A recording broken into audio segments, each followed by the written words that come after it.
So today I'm going to be talking about Joan of Arc, or the Maid of Orleans, or how you may know her. Coincidentally, today, May 30th, marks, I think it's 690 years to the day of when she died. So I thought, hey, why not make a video on her? So, well, she was, you probably know this already, but Joan of Arc, she was French and she died at the stake. So let me tell you a quick summary of her life. So she was born in 1412, and well, she lived between two duchies, the Duchy of Bar and the Duchy of Lorraine. Well, she was born in 1412, like I said, and then 3 years later, the Hundred Years' War kind of really spiced up. Well, Henry V of England, because like the Hundred Years' War was 116 years really in three different periods of conflict. So this is one of the main periods of conflict. Well, Henry V of England, he invaded France and even won quite a few victories over the King of France, then Charles VI. Well, the summary on Henry V. We obviously have the Battle of Agincourt. And after the Treaty of whatever it was, I've forgotten the name, he was given the throne of France once Charles VI died. However, Henry died in 1422 before Charles VI died, so he didn't get that. So, after his death in August of 1422, the English and the French Burgundian allies decided to control Aquitaine and the majority of northern France, which included Paris, because Paris is, at the north, kind of. So the king, Charles VI, he died shortly after, around 1 month later, and his son, wouldn't you know it, also named Charles, took the throne. He had been regent since 1418, but he officially took the throne that year. Well, Reims was the city where the kings traditionally got coronated. Well, this city was held by the Anglo-Burgundians, so that was a bit of a problem for the French. And the Dauphin, so Charles, the son of Charles VI, he remained uncrowned. He just could not be crowned because, well, he didn't want to break tradition. He wanted to be crowned where all the previous kings had been, but he couldn't do that because they were in the middle of a war between French and the English, who were occupying the area. So he was just the acting king, the king regent, I guess. So at the same time as this was happening, the new king of England, Henry VI, who was literally an infant, it was like 9 months old or whatever, well, he was proclaimed King of France by the English. Because remember I said Henry V had kind of gotten the title of King of France? Well, Henry VI said, well, not him, but nobles around him said, yeah, this guy, new King of France. Meanwhile, in France, the actual King of France could not be crowned. So, well, I mentioned, like, this is not about the 100 Years' War, this is about Joan of Arc. So she lived in this border between two duchies, like I said. Well, the village where she lived, called Domremy, like I said, I'm so sorry for the pronunciation, I always say it, but it's true, it's part of my French. Well, it lay right between the French-controlled area and the Anglo-Burgundian controlled area. So Joan, she was just very young. I think she was around 12 when she started getting these. She started hearing these voices, and these were voices of three Christian saints, namely Saint Michael, Saint Catherine, and Saint Margaret. Well, they really started before she was 16. I think about 12, but again, don't hold me to that. But when she was 16, these voices, they said to her, well, you are going to help the Dauphin recapture Reims and actually get coronated. So in May 1428, she traveled to a place called Vaucouleurs, again, sorry, pardon my French, and this was where the Dauphin was. And she said, well, to the captain of one of the garrisons, well, this is happening. 3 saints have been coming to me and now I'm come to help. Well, the captain, he laughed in her. He basically laughed in her face. How does this young girl pretend to do all that she says she's gonna do, and how she's gonna help the Dauphin reconquer Reims or whatever? Well, he sent her home.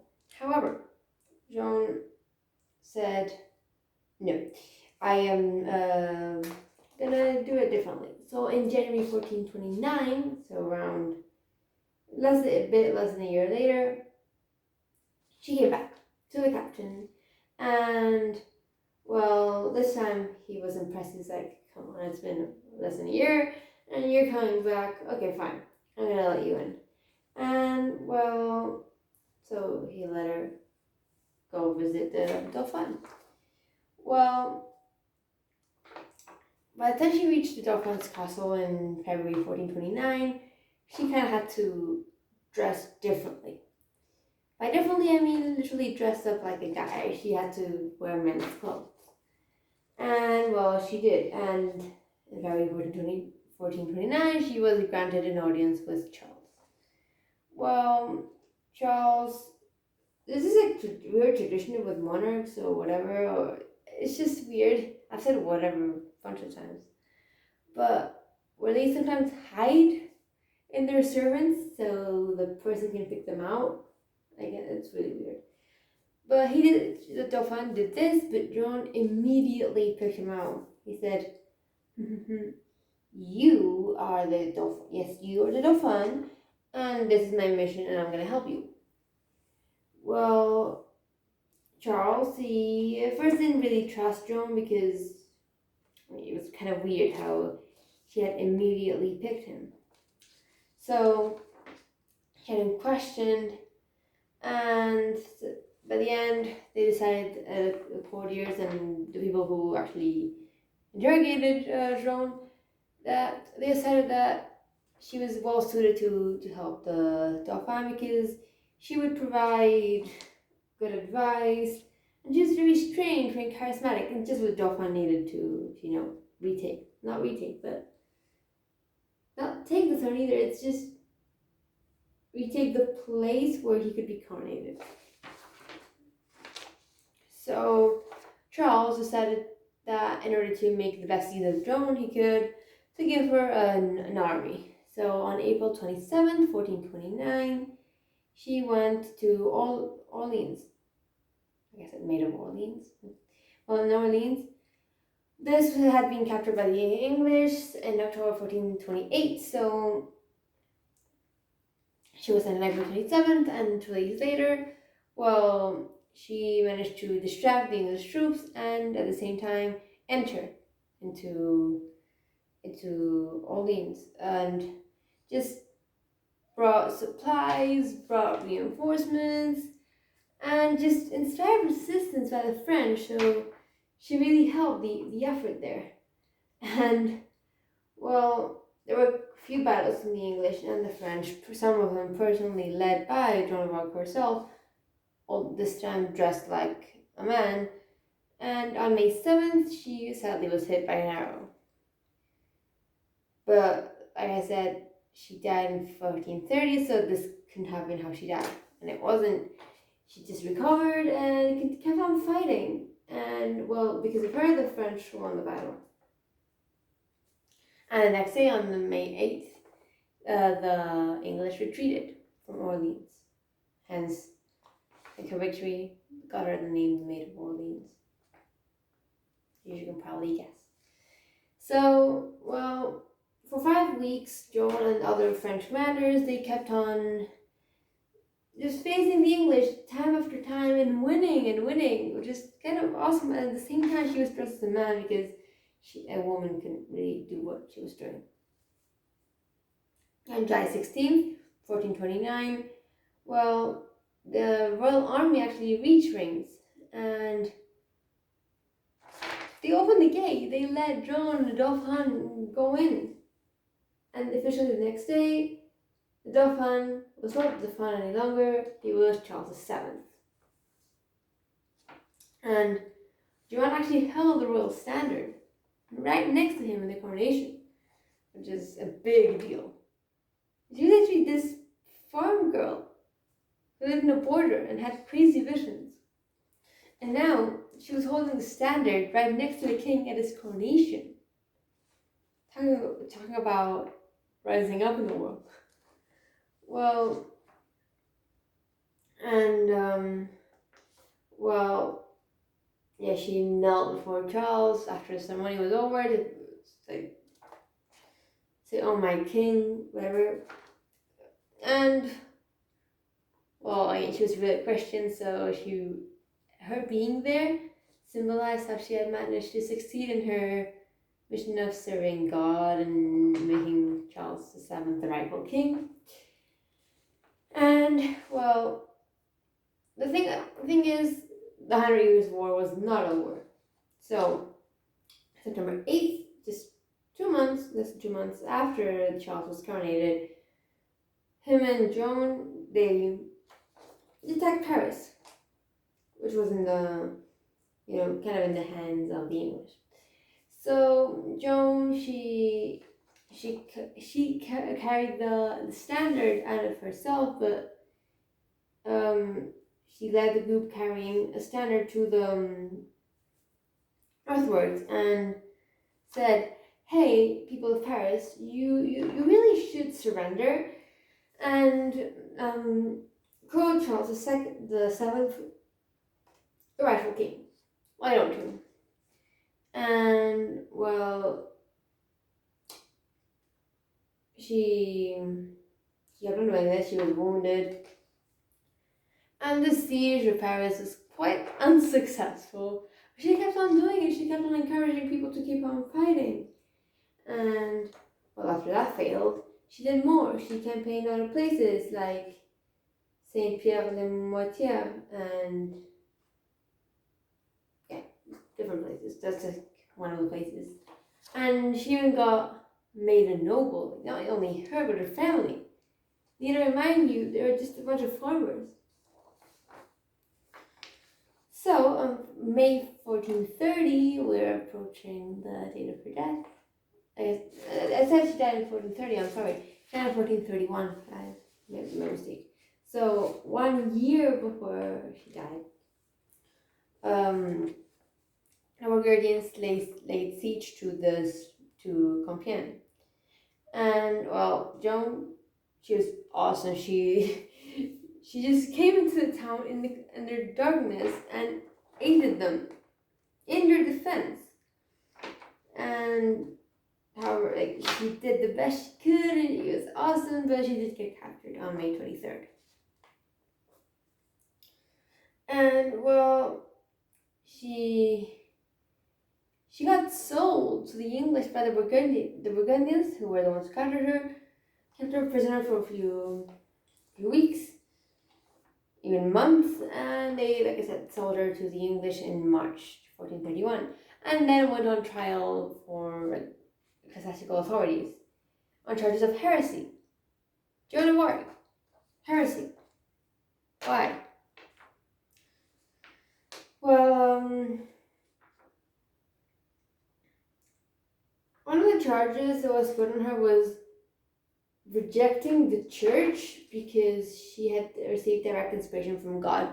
So what they were saying was that I know you're serving God, but you're not doing it by the church, you're not playing by our rules, and we can't have that. That was one of the biggest charges that was put on her. And she said, "No, I'm not going to bow down to the church. I serve God. He talks to me. I am not gonna serve you guys because you guys are corrupt. I don't know if she didn't say those words exactly, but I don't know. She mentioned the church was corrupt or whatever. Again, sorry for saying whatever so many times. But she did reject the authority of the church. And she was decided that she would be turned over to the local authorities and to secular, not local, to secular authorities, and she was to be executed. Well, she obviously reacted with horror. She was charged with heresy. The woman had received visions of saints talking to her, was charged with heresy. She was horrified, understandably. And she agreed to recant, but she was still condemned instead of the usual perpetual punishment, perpetual imprisonment. So this time she was still dressed like a man, but this wasn't allowed, and they changed her to more, not feminine, but women's clothes, because they were not feminine. At the time they were, but in today's standards. And, well, she dressed in them, and she went to her cell. However, she somehow managed to get a hold of men's clothes, and when the guards found her again, in her cell, she was dressed like a man.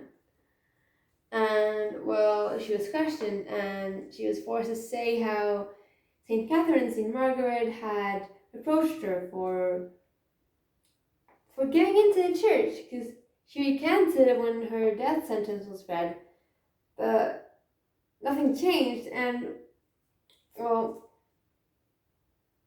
she claimed that these saints had come to visit her to say, hey, dude, hey, girl, you decided to bow down for the church instead of answering to God directly.